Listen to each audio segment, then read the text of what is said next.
Hello everyone and welcome back to another video from Wake&Tech. In this video, I'm going to show you how to download and install the Autotrader application on your smartphone. So let's get started right away. First of all, open up the iOS App Store or the Google Play Store depending on your device.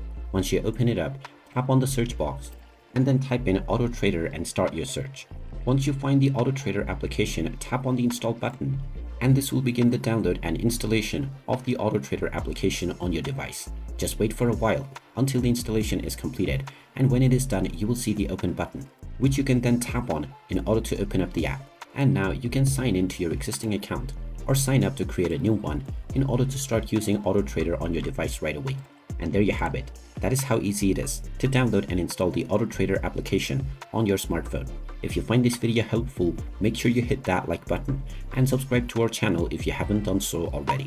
Also ring that notification bell to never miss another update from us.